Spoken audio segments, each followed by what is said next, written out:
yeah, Thailand's great. Don't get me wrong. I love living here, but there are sacrifices that you need to make if you want to make Thailand your permanent home. Knowing what I know now, I wouldn't have chosen Thailand. I'd have probably gone somewhere else. I think people moving to Thailand now, it's a very different world than it was. Completely different picture to how it used to be. What's the story, everybody? Pete here from Thairish Times. Hope you're doing well out there wherever you are. So lately I've been seeing lots of content on YouTube and TikTok around moving to Thailand. The general narrative is quit your 9 to 5, move to Thailand, and all your troubles will go away and you'll live a much better life. But when you look at some of these content creators that are making this content and pushing this narrative, it is in their vested interest to push that narrative. A lot of them are selling courses about how to move to Thailand. A lot of them are trying to grow YouTube channels, TikTok accounts, where obviously they'll gain financially by making this content. They're selling tours, ebooks, building businesses around this. So obviously, yeah, pushing that narrative is definitely in their interests. But what they don't do, a lot of them, is they don't talk about the other side of the coin. What happens after 2 years when the honeymoon period wears off and you want to put down roots in the country? You really want to stay long term. Well, are you going to be able to get a mortgage as a foreigner? Are you going to be able to become a permanent resident in Thailand? Both of those are extremely difficult, by the way, as a foreigner.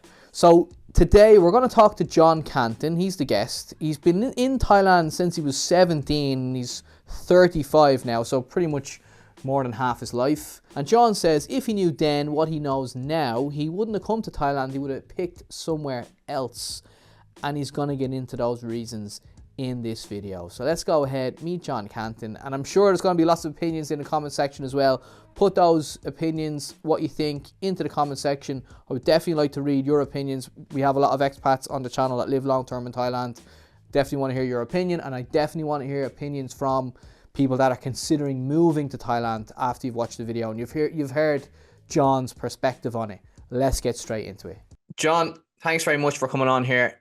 It's been a while, like I said, off camera. It's been, I think the last interview we did was in 2022, okay? So you did a video recently and you titled the video, "Is Thailand Really the Answer?" And it got me thinking, right? You go on YouTube, you see all these videos, you know, I'm moving from the West. I'm leaving the West, I'm moving to Thailand. I'm done with the West. But is Thailand really the answer? And you did a video about it, and you raised some issues in it I thought were relevant, that you gave the other side of the coin, that I suppose leaving the UK or any Western country and moving to Thailand may not be the answer. And that got me thinking. So basically, yeah, let's weigh it down. Let's look at the issues. Okay, so long-term visas for under 50s, extremely difficult. Achieving permanent residency is extremely rare. In 12 years in Thailand, I met 3 people that have permanent residency. And I was 12 years in Thailand and I didn't get permanent residency. My sister was 12 years in Australia and she's a permanent resident in Australia now. So just goes to show, you know, it's hard. Foreigners, the issues with foreigners owning land, and that's obviously a big issue. And then getting a mortgage as a foreigner is extremely difficult, if not impossible. It is. What do you think of the points I just raised there? Well, I think the overall picture to start with is Thailand the answer, and it can be, but it comes with certain caveats and certain sacrifices that you have to make in order to make Thailand work in the way that you potentially want it to. I think that's sort of the main thing to take into consideration is you can come to Thailand, it can be great, it can be brilliant, but after a certain length of time, it's a very noisy truck outside. After a certain length of time, you can you want more than just living here. You want to be part of the system. You want to be ingrained a bit more instead of being an outsider all the time. And I found that when you talk about permanent residence, it's something that I want. And actually, I'm eligible to apply in December next year, but is getting it actually going to happen? I'm not holding out much hope, but it's something that you aim for and try to get. But I think the overall picture is, yeah, Thailand's great. Don't get me wrong. I love living here. I love Thailand. I think it's a great place, but there are things that I'd want to change about it. for people who have perhaps lived here a long time, you want something a bit more, and you're not on a level playing field when it comes to the time you spend here. So I think that's the biggest picture to take into it. It's great, it's brilliant, but there are sacrifices that you need to make if you want to make Thailand your permanent home. If I had the chance again, knowing what I know now, I wouldn't have chosen Thailand. I'd have probably gone somewhere else, because Thailand hasn't given me what I necessarily want, which was, maybe become a citizen of a different country, become ingrained in a different country, and that's where you live. People coming with these assumptions have how great Thailand is. Yep, it is great, but selling the side that they seem to sell, the one-sided picture, I think is not necessarily the best course of action for them to take. You should look at both sides of the coin. And yeah, I mean, all the friends that I used to have when I first made in Thailand, when I first got here, they've all left, every single one of them. Made a video on that recently as well, where they're just saying people were leaving because the sacrifices that they made to live in Thailand were becoming less and less worthwhile the more that Thailand developed. So I think people moving to Thailand now, it's a very different world than it was, when you moved first time originally. When I moved first time, it's a very, very different world. It's a completely different picture to how it used to be. I think Thailand's only going to continue changing and changing and changing. And the people who come now with certain expectations, the vast majority of them will leave at some point, I would guess. When you say Thailand has changed, what do you mean? It's a very difficult one, because when I make videos on the topic, it's either some people who say, yeah, I agree, and some people who sort of really lay into you and say, well, everywhere changes. When I'm talking about Thailand changing, I'm talking about how it changes in relation to where I come from, England. Now, of course, everywhere does change, everywhere gets more expensive, but I've found that proportionally, Thailand has got a lot closer to England, which sort of made the sacrifices worthwhile in the beginning, when there was such a disparity. One thing I found in Bangkok, for example, one of the reasons I left Bangkok, I found for every 10 steps or 20 steps I moved forward in my life, Bangkok moved 100 steps in front of me. I just cannot keep up with the pace of development in Bangkok.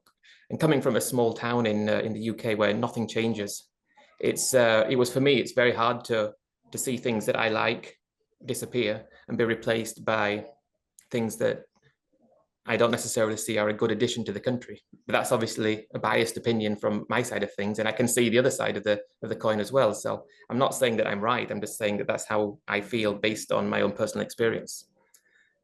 I mean, you've probably seen Thailand change as well from when you arrived. It's great. We still like it, but the things that we really liked originally don't exist anymore.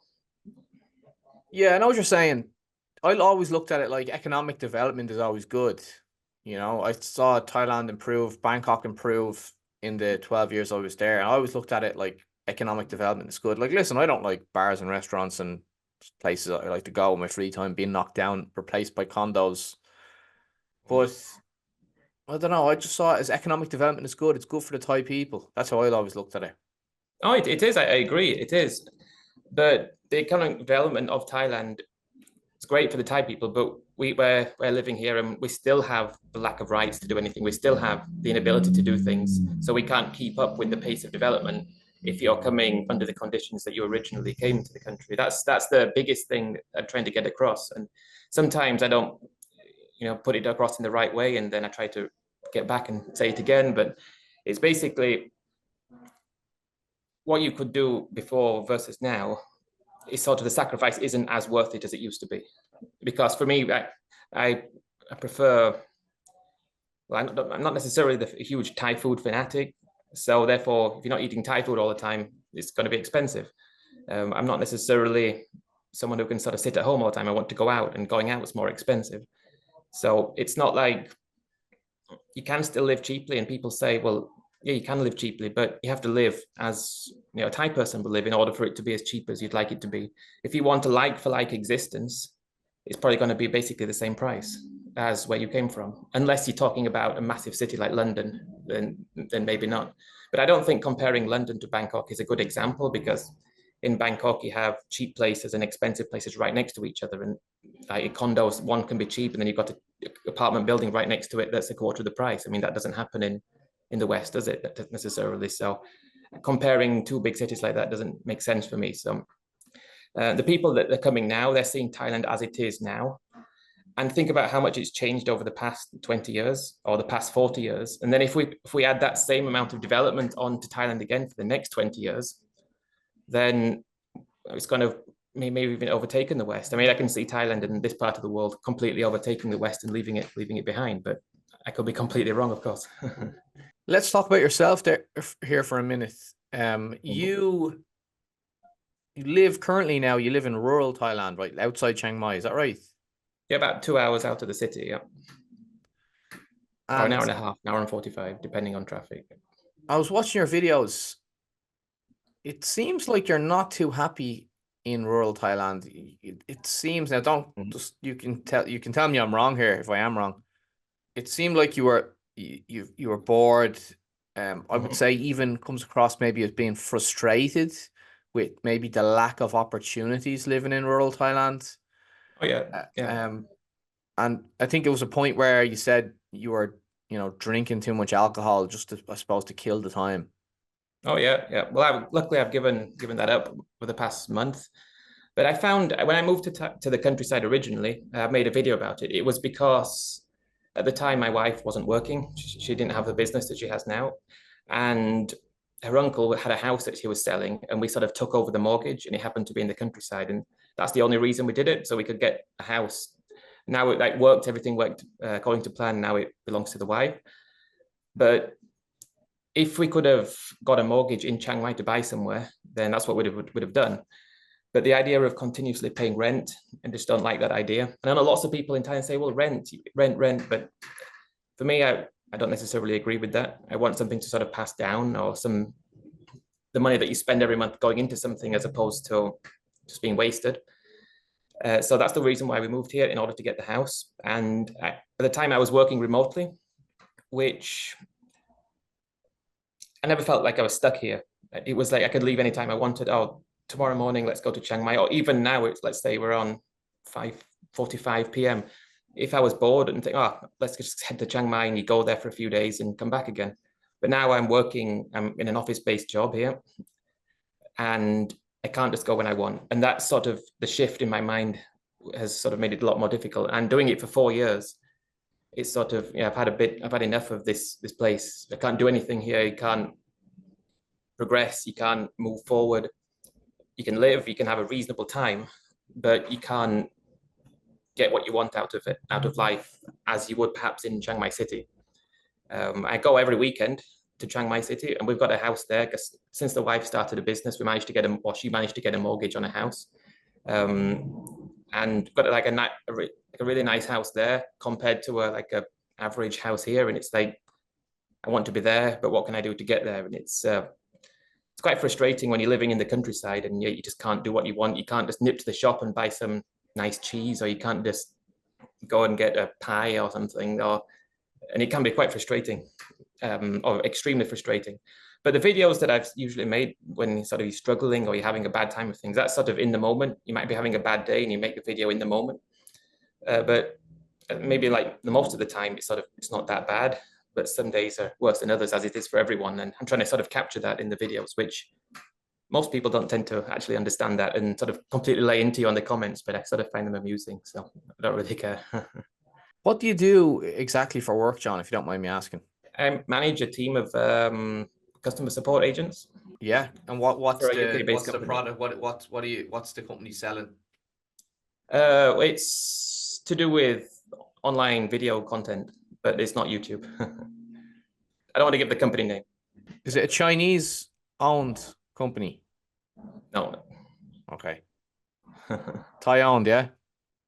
No, it's not Thai owned, no. But the company that employs people is Thai owned. Okay. But yeah, I'd rather not give the name of the. People could speculate and guess, but I'd rather not give the name itself. How did you get that job? Because it's an unusual job to have as a foreigner in Thailand, I suppose, out in rural Thailand. And it seems like, like you said, it was in rural Thailand. How did you get it? I know the guy whose company it is. Okay. Basically. I wouldn't have got it if I didn't know him. Simple as that. Open and honest.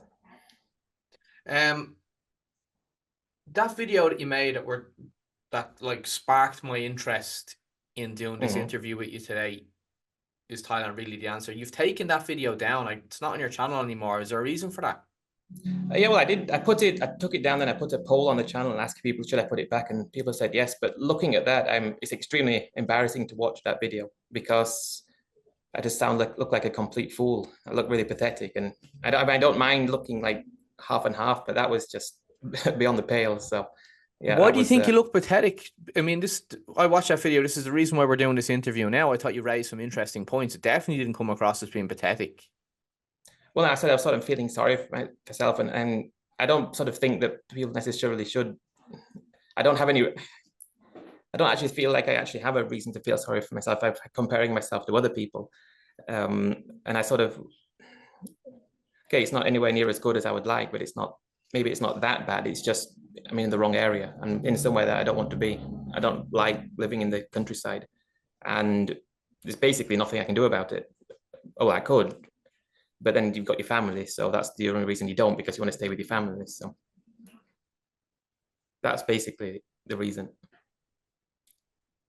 John, when I look at you, I see this guy, like you're an intelligent guy, you're articulate, you're switched on. But you're like, it sounds from your videos that you're maybe not happy, and in rural Thailand, as you've said. Yeah, that's true. I know you don't want to go back to the UK because you've said that you don't want to go back to the UK. Would you move to another country and say work for a period of time that would allow you to get your finances, more money basically, and then you could come back to Thailand? Would that ever happen? Well, I actually did get because I used to work down in Bangkok for a crypto exchange, but they shut down. I was managing the support team for them. It was like a big BOI company, paid a really great salary. And then I applied for a job for one of the neobanks in Porto in Portugal, and I got that. But that was cancelled because the world was shut down. So that was a bit unfortunate. I already got the visa for the wife. Well, actually, it was, it had, when Brexit happened, I was sort of just on the cusps where English people can still move, no questions asked, to Europe or to the EU. But obviously that doesn't exist anymore. I mean, it wasn't a fantastic salary, but it was a pretty decent package, like full relocation for me and the family to go. Sorted the visa for the wife, everything sorted, then bang, shut down. Got like €1,000 compensation. That was it. So it's like better than nothing. But then I sort of started this job, and yeah, that's it. That's the end of it. But yeah, I'd applied for quite a few jobs doing similar things, just based on the experience that I had working in Bangkok. And yeah, applied for some for different banks. I just don't like the way that the UK has gone. I'm very disillusioned with how it's turned out, and every single sort of decision that they seem to make is the exact opposite of what I think they should do. And yeah, I just don't like the nanny state, political, I can't even say it, politically correctness. I can't stand it. I really can't stand it.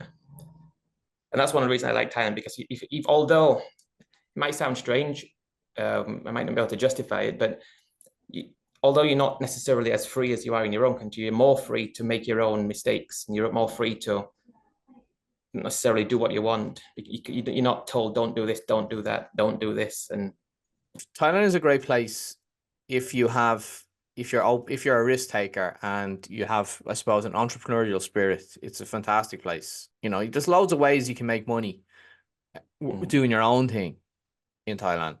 What do you think of this statement? Thailand is a great place to retire, but if you're under 50 and you want to have a career, look elsewhere. I'd agree with that to some extent, but then there are people who come to Thailand. Like I said, when I was working down in Bangkok, I was paid really well, and there were people who were brought from abroad, and they were paid huge sums of money. So it is possible, but it's not the norm. It does happen from time to time, but it's not necessarily anyone can rock up and get a job immediately and do very well. That's not going to happen. But it is possible, but it's a lot less likely than, for example, staying in your own country and doing it. I've always had sort of the that'll do attitude, and sort of sat down with myself and thought, hang on, that's not really the right way to be. And then I sort of find myself not doing too badly, but nowhere near as close as I would want to be. And then I look at, it's got to be very careful what you say, but now I look at England, and sort of feel like I missed the boat from my own country, maybe like by quite a number of decades. How do you mean missed the boat? You're only 35. No, I mean, I feel like I was born too late for when England actually was decent. We sort of missed the boat. I'm too You too mean young when England was a colonial power? No, nothing to do with that. But it would have been better as an English person, but not for anyone else. So that doesn't work. But I mean, maybe like in the 60s and 70s, I know that, well, I don't personally know them, but say if you've heard of people who could acquire like 10, 20 properties for not much money, and then now they're multimillionaires. And you can't do that anymore in England. You've already missed the boat of the development. And then but you can't take advantage of the development in Thailand because you're not Thai. Yeah, I suppose like the baby boomers hold a lot of the wealth, especially when it comes to property. Is that what you mean? I've always been interested in property as something, and Thailand is definitely not the country to come to if you're interested in property. Okay.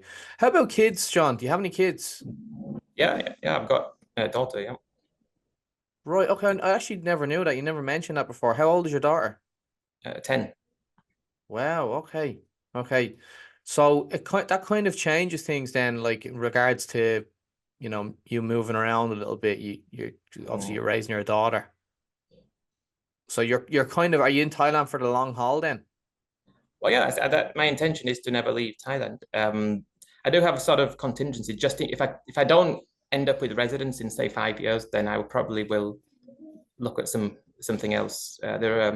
The thing I said when I spoke to you last time, I'm interested in certain South American countries, and it's so much easier to get residence just by investing a small amount of money in a property, and then you automatically a permanent residence. I've spent countless hours when you're sort of fed up thinking, or maybe I could find somewhere else. And I've already got a list of countries I'm interested in and countries that I'm not interested in. And most of the ones I'm interested in, or none of them I'm interested in, are in Asia, because Asia is sort of very protectionist, aren't they? So, but if I end up with residence, then I'll be staying in Thailand. If after 5 more years I'm not, then I may think again. But to get residency, it's extremely like, do you know the criteria to get permanent residency? Can you tell us some of them? Yeah, well, you need 3 years unbroken visa, extension of stay, which I've got. Oh, I've had like 8 years of that. And then you need 3 years unbroken work permit, which I've got as of early January next year. And then you can only apply for residence, I think it's December every year. So I've just missed it this year. And over the past sort of 8 years, I've had numerous work permits, but none of them have lasted long enough. What about tax? You have to have paid a certain level of tax. Is that right? Well, you've got to be on a certain salary, but if you've got Thai family, it's pretty low. So I meet all the criteria. Maybe the Thai language is not the best, but I meet all the criteria for residence based on family, not based on working. I don't meet it based on that, but based on Thai family, I meet the criteria. But meeting it and getting it is it's a different thing, isn't it? So if we were to draw a line under it, is Thailand the answer? What would you say? Is Thailand the answer to a great life? It depends what you want. If you're happy just existing and having a good time, and you don't want much out of life, yes. If you want to develop yourself and achieve more things in the future, then maybe no. You say that, John, about happy existing. Do you think what about pension though? What about people? Do people think when they move to Thailand that when they're 70 and 80, do they think about finances at that stage of their lives? That's a good point. I mean, for me, the idea is to build enough stuff so by the time you're 55 or something, to have, I don't know, 100,000 a month. That's the goal. But yeah, I'm not pretty close at the moment, so that's something to bear in mind. You don't get your pension, but I suppose by the time that I will be pension age in the UK, it's probably going to be non-existent anyway. So it's getting more and more old that you need to be in 30 years time. It's probably scrapped it completely and run out of money. So in the UK, can't you pay your contributions? You can still pay even if you're abroad. Is that right? I'm not sure on that. Never looked into it. But if you could, I wouldn't want to anyway. So the main thing is that if anyone sees a video, because I do have my other channel as well where I talk about Chiang Mai, which is a bit more like positive, and it's something to take the mind off the boredom in where I'm living, go to Chiang Mai every weekend and make videos for the week. But I'm not trying to sort of, lots of people seem to think that I'm trying to elicit sympathy or something like that, which is not the case at all. I don't need any form of sympathy or anything like that. I'm just trying to paint the picture to make people who want to move to Thailand so badly maybe think about the experiences of people who have been here for a long time and people who have been here and left, for example, that what's the reason for them leaving, or what's the reason for them saying this? Is it that they're just bitter or don't have any money, which I don't personally think is the case. It's that they've experienced Thailand and they haven't necessarily got out of it what they expected or what they wanted. And it's something to consider. Is it necessarily worth it for them to make the move? Which I say to everyone, if you want to do it, move, because it's great, it's brilliant. But understand that there are sacrifices, there are things that you need to consider before making the move, and don't expect everything to be brilliant. Expect there to be hurdles along the way, and expect there to be lots of things that you don't like, and you're going to need to put up with that if you want to remain here long term. Yeah, good point. Yeah, I'd agree with that. There are hurdles, you know, like we said, getting a visa long term if you're under 50 is difficult unless you want to pay, unless you have money to pay for the elite visa, and that's a fortune. I mean, it's very expensive and the price is increasing. I've always been dead against the elite visa, so you don't get anything in return at the end of it. But I don't know. Well, you get to the airport, don't you? To get fast tracked through the airport, if that's something is that something you want to, if that's a benefit, I don't really know. You can't own land, and you know the hoops you have to jump through. It's difficult. You can set it up that you can own something for, you know, X amount of years and all that, but you have to jump through a lot of hoops. You can't just buy something and permanent residency. Then you could be there for 20 years and you're still going every year. Your visa gets renewed and you're sitting in front of an immigration officer and you don't know what they're going to say, and it could all end in tears. But Yeah, we'll leave it there. Look, these are things that people, I suppose, should think of that if they're coming to Thailand, you know, because you do see the videos, and look, it sells. It's a great selling point. I'm moving to Thailand. I'm leaving the UK. I'm leaving Ireland. I'm leaving America. I'm never going back. It's a great selling point, but no one ever really talks about the other side of the coin. Yeah. I think it's worthwhile for people to listen to that, even if they disagree with you completely and think you're a complete fool. Just at least have it in the back of your mind so that if something happens when you're in Thailand after 1 or 2 years, I think that's still the honeymoon stage. 2-3 years is still the honeymoon stage. After you've been here for 10 years, then start thinking about if you want to be here all the time. I think that's you need to spend a long time here before it actually turns into normality. Because for some people, it becomes normal after 6 months. For some people, it's still not normal after 5 years. So it's your own personal experience as to when it becomes normal.